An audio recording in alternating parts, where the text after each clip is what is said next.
Good evening बच्चों।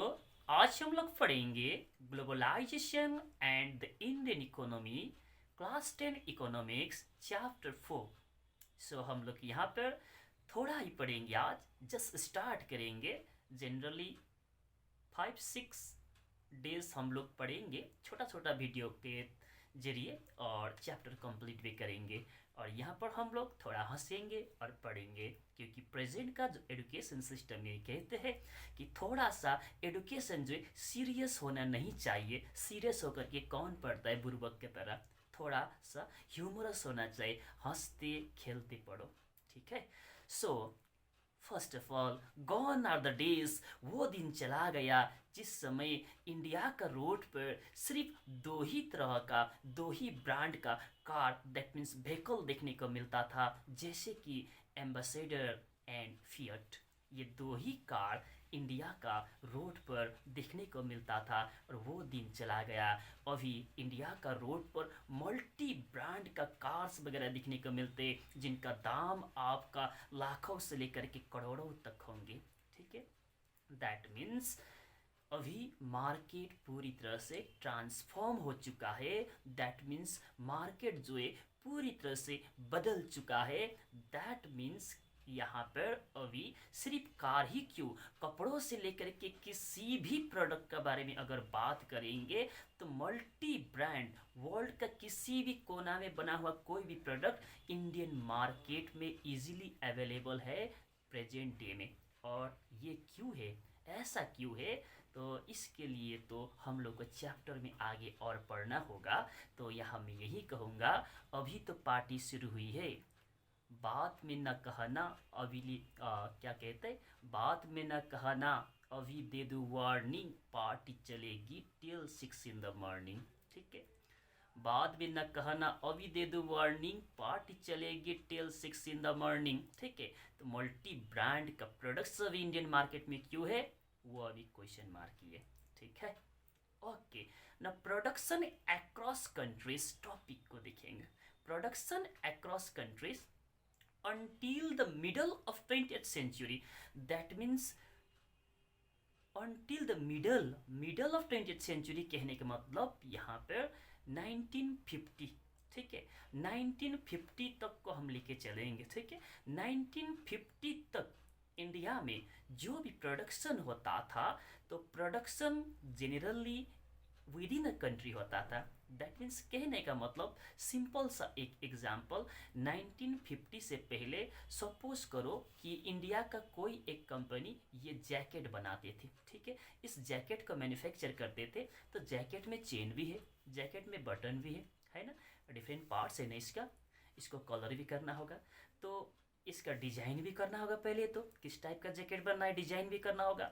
Design से लेकर के इसका डिफरेंट कंपोनेंट्स, बटन हो गया, चेन हो गया, कपड़ा हो गया, सारा चीज कंट्री में ही, एक ही कंट्री का अंदर में ही बनता था। ठीक है। अगर कोई एक इंडियन कंपनी होगा, तो वो जो प्रोडक्शन करते थे, सारा प्रोडक्शन उसी कंट्री का अंदर में होता था। और इसी तरह से कोई एक अमेरिकन, दैट मीन्स यूएसए का कंपनी कोई भी एक कपड़ा का प्रोडक्शन करते थे, या तो किसी भी प्रोडक्ट का प्रोडक्शन करते थे, तो कंप्लीट प्रोडक्शन का प्रोसेस, डिजाइनिंग से लेकर के कंप्लीट प्रोडक्शन का प्रोसेस उसी कंट्री का अंदर में होता था। ठीक है। हाँ, कंट्री से बाहर, कंट्री का बॉर्डर अगर क्रॉस करते थे, तो रॉ मटेरियल कहने का मतलब, जैसे कि उस समय भी इंडिया से बहुत सारा जो धागा जो है इंडिया से एक्सपोर्ट होता था वर्ल्ड का डिफरेंट कंट्रीज में। That means raw material country का बॉर्डर पार करके जाते थे। इसी तरह से कपड़ा भी बन गया, बनने के बाद इसको कहेंगे फिनिश्ड प्रोडक्ट, ये भी कंट्री का बॉर्डर पार करते थे। दैट मीन्स यहाँ पर ध्यान इतना ही रखना है, 1950 तक। ठीक है। 1950 तक जो प्रोडक्शन जो होता था विद इन अ कंट्री होता था। दैट मीन्स अगर कोई एक इंडियन कंपनी कोई भी एक प्रोडक्ट का प्रोडक्शन कर रहे, तो उसी कंट्री का अंदर में ही कंप्लीट प्रोडक्शन का प्रोसेस वहीं पर ख़त्म होता था। ठीक है। प्रोडक्शन प्रोसेस पूरी तरह से कंप्लीट करते थे उसी कंट्री में। ठीक है। और कोई एक यूएसए का कंपनी होगा, तो अगर यूएसए का कंपनी कोई भी एक प्रोडक्ट का प्रोडक्शन कर रहे तो पूरा प्रोडक्शन का प्रोसेस कंप्लीट होता था यूएसए में ही। हाँ, कंट्री का बॉर्डर पार करते थे, क्रॉस करते थे तो raw material and finish product, ठीक है। जैसे कि रॉ मटेरियल मतलब इस कपड़े को बनाने के लिए धागा चाहिए, कलर चाहिए, बटन चाहिए, ये इसका रॉ मटेरियल है। तो रॉ मटेरियल जो है इंडिया से बाहर भी जा सकते थे उस समय भी, ठीक है। रॉ मटेरियल इंडिया से बाहर जाते थे और जैसे ये कपड़ा बन जाएगा तो ये फिनिश प्रोडक्ट हुआ, ये भी एक्सपोर्ट होते थे। दैट मीन्स एक्सपोर्ट क्या होता था, अर्थात यहाँ पर कंट्री का बॉर्डर क्रॉस करते थे तो number 1 raw material, number 2 finish product. That means तुम तो ठहरे परदेसी, साथ क्या निभाओगे, रॉ मटेरियल थे आपका ऐसे ही। रॉ मटेरियल कंट्री का बॉर्डर पार करते थे, ठीक है, और दूसरा फिनिश प्रोडक्ट कंट्री का बॉर्डर पार करते थे, किंतु यहाँ पर प्रोडक्शन प्रोसेस कंप्लीटली कंट्री का ही अंदर में होता था, ठीक है, विद इन ए कंट्री। और 1950 के बाद क्या होता है देखते। 1 मिनट।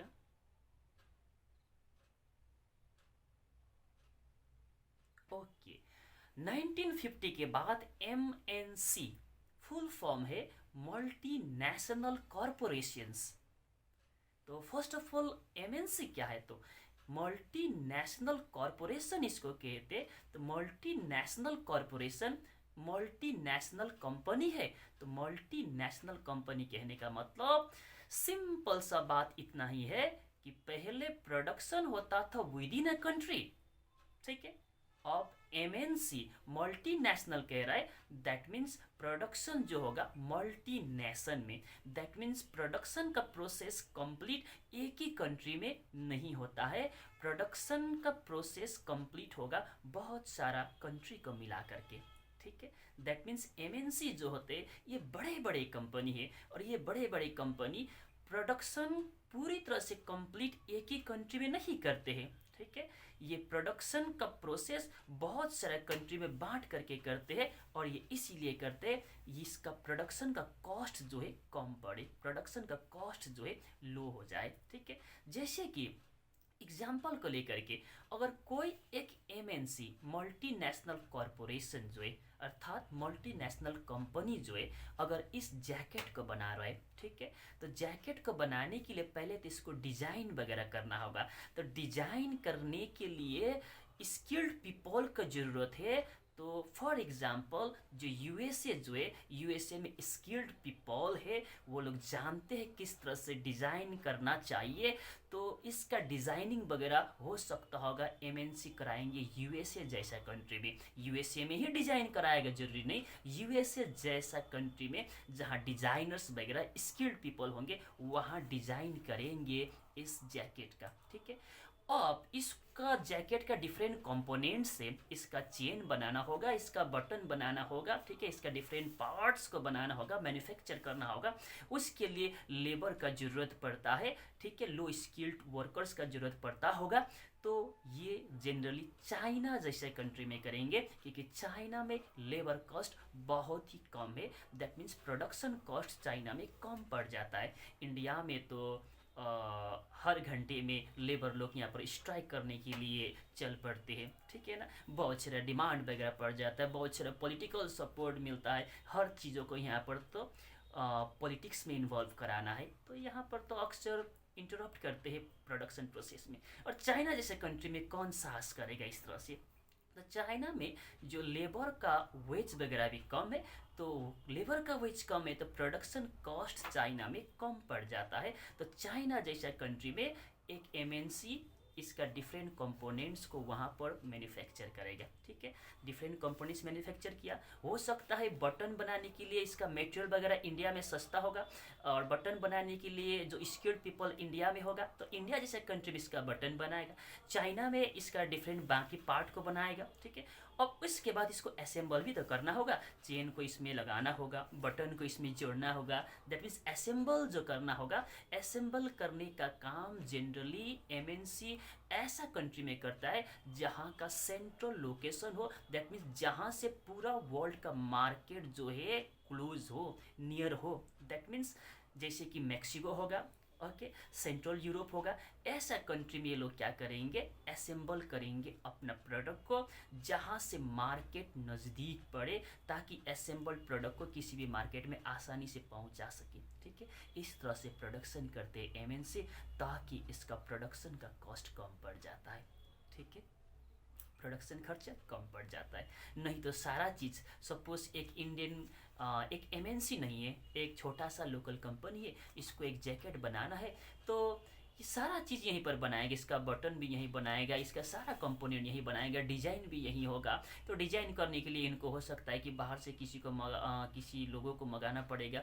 तो इस तरह से इसका डिफरेंट कंपोनेंट्स बनाने के लिए लेबर वगैरह चाहिए, लेबर कॉस्ट इंडिया में थोड़ा ज़्यादा पड़ जाता है, तो इसके कारण यहाँ पर इस कपड़ा का दाम भी ज़्यादा हो जाता होगा। किंतु एमएनसी क्या करते हैं, जहाँ पर आपका बटन बनाने के लिए बहुत सस्ता कौन सा कंट्री में पड़ता है, वहाँ पर वो बनाएगा बटन को। ठीक है, डिजाइन करने के लिए स्किल्ड इंजीनियर्स वगैरह कहाँ है, वहाँ पर डिजाइन करेंगे। इस तरह से फिर लास्ट में आकर के आता है वो कस्टमर केयर वगैरह। कस्टमर केयर मतलब जनरली इंडिया में देखेंगे कि इंडिया में सबसे ज़्यादा इंजीनियर्स का कोई कमी नहीं, इंडिया में चीप एंड स्किल्ड इंजीनियर्स का यहाँ पर बहुत सारा चीप एंड स्किल्ड इंजीनियर्स यहाँ पर इंडिया में ऑलरेडी हाई। किसी को भी पूछेंगे कि क्या बनेंगे बाबू, तो बोलता है कि हमको इंजीनियर बनना है कि नहीं। तो यहाँ पर चीप एंड स्किल्ड इंजीनियर्स का कमी नहीं है। तो कस्टमर केयर जैसा सेंटर्स वगैरह, कोई भी कंपनी प्रेजेंट डे में कोई भी प्रोडक्ट बनाते हैं तो कस्टमर केयर एग्जीक्यूटिव के जरिए उसका टेक्निकल सपोर्ट वगैरह मिलता है। जैसे कि आपका पास लैपटॉप होगा, तो लैपटॉप में कोई खराबी आता है तो आप फ़ोन करते हैं ना कस्टमर केयर को कि यहाँ पर ऐसे ऐसा प्रॉब्लम है, क्या करना होगा, है कि नहीं। तो वो customer care executive generally English भी जानते हैं, और इंडियन लोग जो है इंग्लिश जनरली जानते ही है। ठीक है, और दूसरा चीज़ ये इंजीनियर्स है, तो इंजीनियर्स का यहाँ पर कमी नहीं है, तो टेक्निकल स्किल वगैरह भी इंडियंस में है। तो कस्टमर केयर का एग्जीक्यूटिव वगैरह जनरली, कस्टमर केयर सेंटर्स वगैरह जनरली इंडिया जैसे कंट्री में चूज करते हैं एमएनसी। दैट मीन्स एमएनसी अपना प्रोडक्शन के लिए, ठीक है, चाइना जैसा कंट्री जहाँ पर मैन्युफैक्चरिंग कॉस्ट, प्रोडक्शन कॉस्ट कम पड़ता है, चाइना जैसा कंट्री को चुनते हैं। यूएसए जैसा कंट्री को डिजाइन करने के लिए चुनते हैं, जहाँ पर स्किल्ड डिजाइनर्स वगैरह होंगे। और इसी तरह से सेंट्रल लोकेशन वाला जो कंट्री होगा, जहाँ से मैक्सिको फॉर एग्जांपल, मैक्सिको जैसा कंट्री जो होगा, वहाँ पर असेंबल करते हैं अपना सारा प्रोडक्ट को, ताकि वहाँ से पूरा वर्ल्ड का मार्केट जो है क्लोज हो, नियर हो, और अपना प्रोडक्ट को सेल कर सके। उसके बाद वहाँ पर कोई भी टेक्निकल प्रॉब्लम्स वगैरह आता है, जो भी इस तरह का इश्यूज वगैरह आता है, उसके लिए कस्टमर केयर सेंटर्स वगैरह सेटअप करना है।